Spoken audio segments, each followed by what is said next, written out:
Que as palavras do Santo Evangelho perdoem os nossos pecados. Senhor entrará no santuário pra te louvar. Senhor entrará no santuário pra te louvar. Bem bonito. Quem tem as mãos limpas e o coração puro, quem não é vaidoso e sabe amar, quem tem as mãos limpas e o coração puro, quem não é vaidoso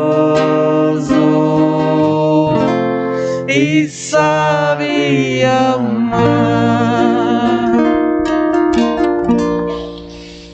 Querido povo de Deus aqui reunido, nesta comunidade, nesta paróquia, nesta casa de Deus, querido povo de Deus que nos acompanham pelas redes sociais da paróquia, chegamos ao 22º domingo do tempo comum e vamos discernir sobre o peso da lei na vida do povo de Deus.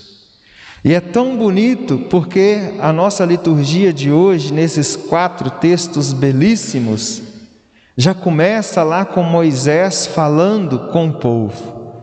Agora, Israel. Por que Moisés começa essa exortação com o povo? Agora, Israel. É porque é nesse momento. Mas, sobretudo, nós precisamos de olhar o nosso caminhar. Precisamos rever tudo o que nós passamos. E não foram poucas coisas. Moisés fala para cada um de nós hoje. E agora, povo da comunidade da paróquia de Santo Antônio, em Vila Belém, prestai atenção, ouvi as leis de Deus e as colocar em prática sem tirar nada.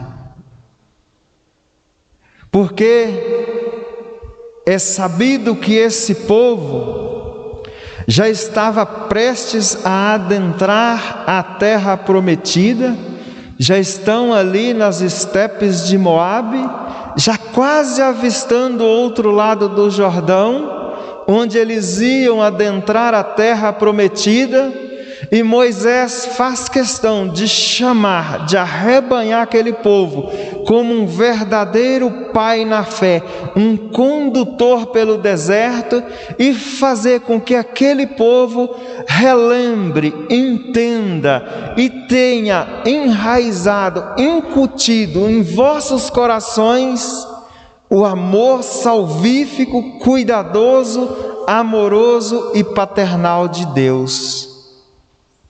É um povo que tinha atravessado o mar a pé enxuto, é um povo que tinha enfrentado muitas guerras, é um povo que tinha enfrentado o deserto, a fome, a sede, frio e calor, e mais uma infinidade de coisas. Além dos ataques de vários povos no decorrer da sua caminhada, e a mão poderosa de Deus não tinha falhado por amor àquele povo. Por isso Moisés fala com eles: agora, Israel, agora, povo de Deus, que cada um sabe da sua história, sabe o que passou. Depois de tudo que vocês passaram, é hora de desfrutar, é hora de agradecer a Deus, é hora de entender o quanto Deus cuidou de nós até aqui, e cada um sabe das suas dificuldades, das suas provações, do que Deus nos livrou no decorrer dos nossos dias até aqui, para nós podermos viver bem da agora em diante. Precisamos ter essa gratidão, precisamos ter dentro de cada um de nós essa certeza desse cuidado e desse amor de Deus. E ainda mais, imagina, gente, na nossa limitação humana, que quantas vezes nós não nos achamos a lamentar, a lamuriar, a murmurar contra Deus e não olha as maravilhas que Deus fez por cada um de nós. Imagina para vocês, Moisés, que recebeu de Deus essa missão de conduzir esse povo para o deserto, mas ele mesmo não iria pisar na terra. Ele precisava preparar esse povo no decorrer dessa caminhada, precisava passar todas as provações, dificuldades, guerras e tudo que o povo ia passar nesse caminho, mas na hora das glórias, na hora de aproveitar, ele já sabia que ele não estaria junto com o povo. Eu imagino que, como diz o ditado por aí, se é com a gente ia pular fora rapidinho. Eu passar por tudo isso e na hora da abundância, das glórias, eu não vou? Precisamos, meus irmãos e minhas irmãs, entender os desígnios e os cuidados que Deus tem para com cada um de nós, para que a gente cuide do seu povo. Às vezes a gente se esquivar, a gente sair fora das coisas de Deus, a gente pode estar saindo fora do seu plano. Cuidado quando você vai olhar as dificuldades desse mundo, porque se você olhar as provações desse mundo e desistir, pode ser que você não conquiste as glórias do céu. Por isso a segunda leitura da carta de São Tiago vem exortar os nossos corações. Com ar de cartas paulinas vem: irmãos bem-amados, todo dom precioso e toda dádiva perfeita vem do alto, vem do Pai das luzes. É Deus que nos concede a graça, é Deus que nos concede as bem-aventuranças. Não esperais as coisas desse mundo, apesar de que elas são necessárias para a nossa sobrevivência, para a nossa vida, mas nós precisamos estarmos muito mais preocupados com as coisas eternas. São João da Cruz, no seu livro Noites Escuras, nos falam com propriedade. Quanto mais a gente mortifica as coisas da carne, as coisas desse mundo, muito mais a gente vai vivificar as coisas de Deus, as coisas divinas, as coisas espirituais, as coisas eternas. Cuidado para que a gente não fique procurando muito as coisas desse mundo. Porque às vezes a gente tem uma falsa ilusão que Deus está muito distante, que alcançar as glórias eternas é algo impossível para cada um de nós, porque Deus está lá no alto e a gente está aqui nesse plano terrestre, que a gente não alcança essa mão de Deus, essas maravilhas de Deus, para que a gente possa louvar e agradecer.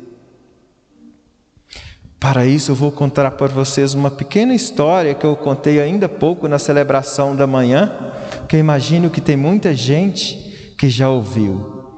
Tinha uma criancinha que ela era muito curiosa, e ela via o pai dela indo para a igreja todos os finais de semana.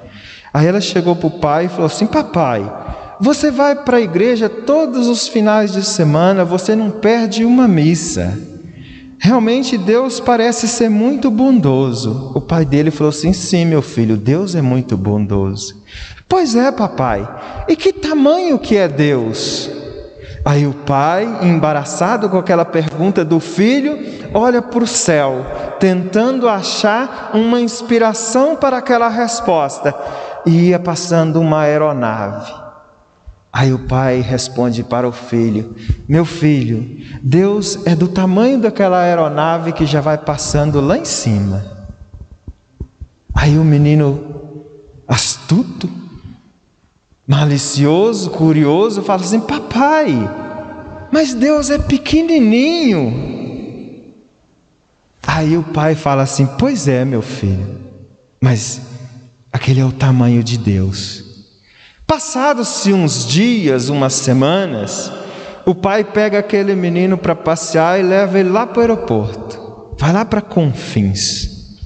Aí chega lá, tinha um avião cargueiro gigante estacionado no pátio. Aí o pai fala com o filho assim: tá vendo, meu filho, aquele avião que você viu lá em cima? É esse que está estacionado aqui. Aí o filho vira para o pai e fala: papai, mas ele é grandão. Aí o pai olha para o filho e fala assim: pois é, meu filho, assim é Deus. Depende da sua proximidade. Se você estiver distante de Deus, Ele vai ser pequenininho. Mas se você, com as práticas de oração, de boas atitudes, se aproximar de Deus, Ele será gigante, Ele será grande. Portanto, depende de nós, depende da nossa busca, depende da nossa proximidade, para a gente saber o tamanho de Deus.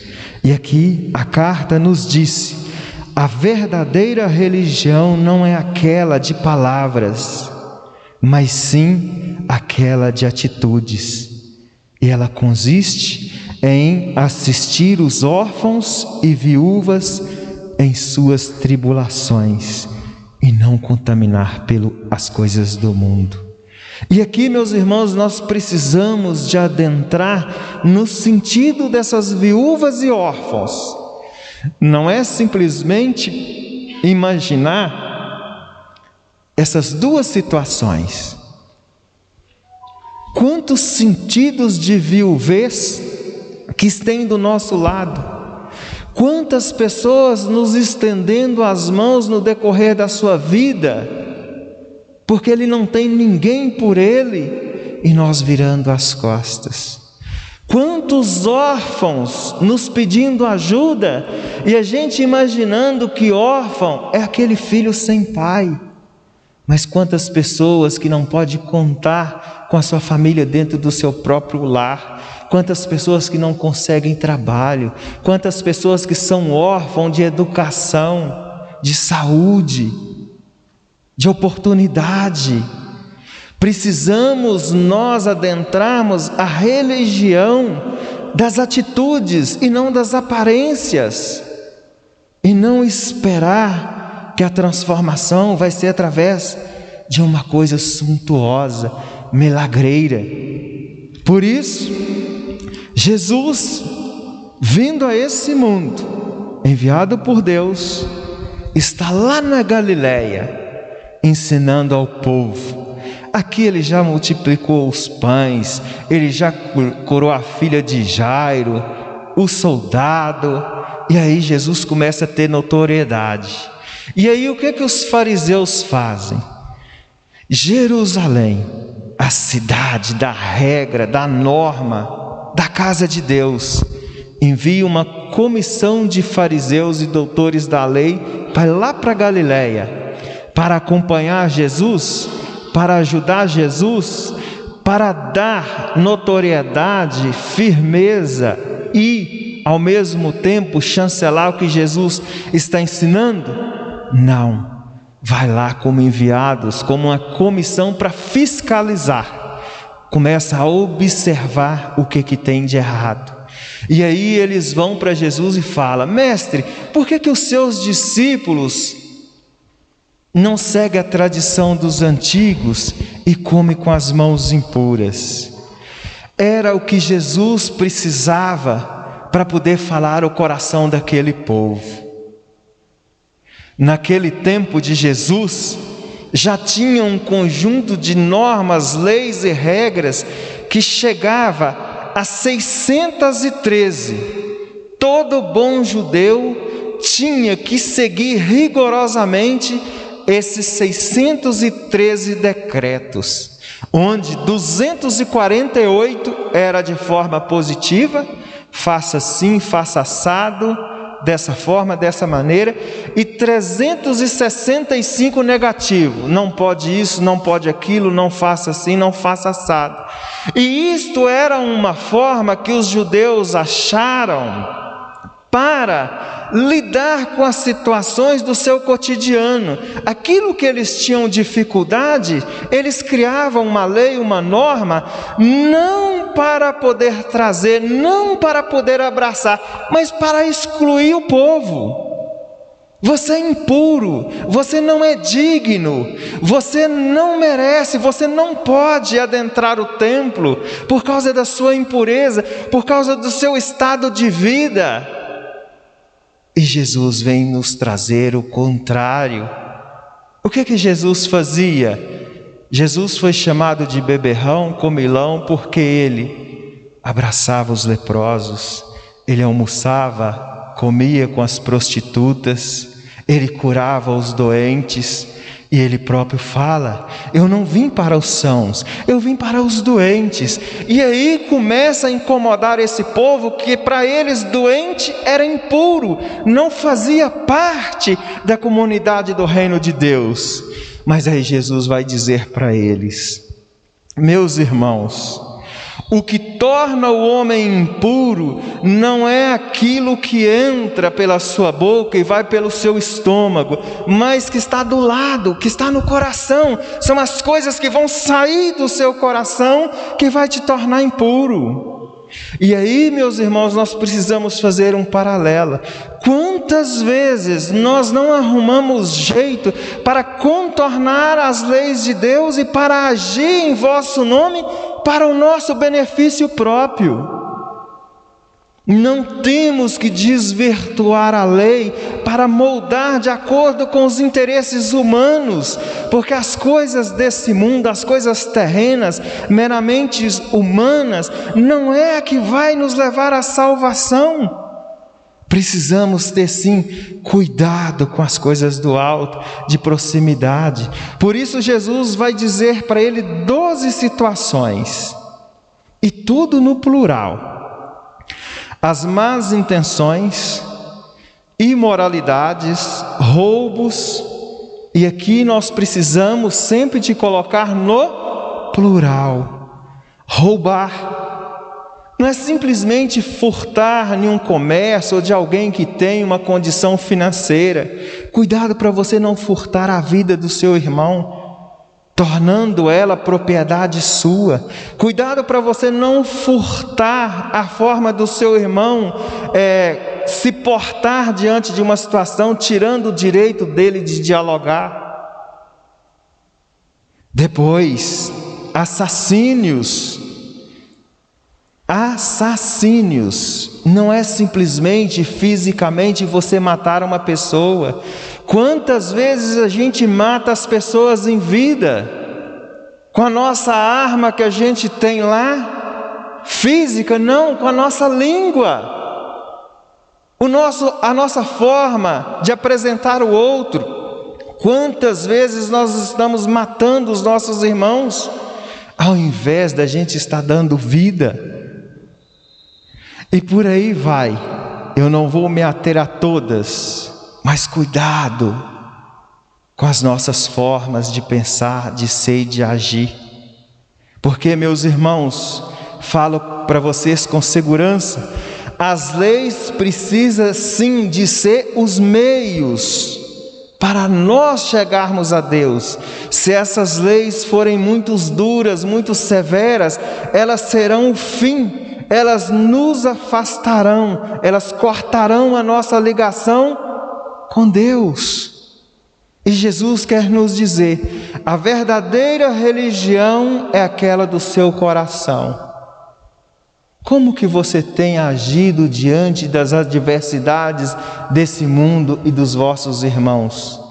Porque o próprio Cristo nos diz: mentiroso é aquele que disse que ama a Deus, que está lá no céu, e odeia o seu irmão que está do seu lado. Quantos irmãos nossos que durante toda a sua vida, o único evangelho que vai testemunhar é o da nossa vida.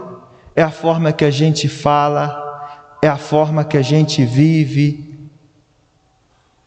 Nós podemos estar sendo motivo de queda ou de reerguimento de quem está do nosso lado.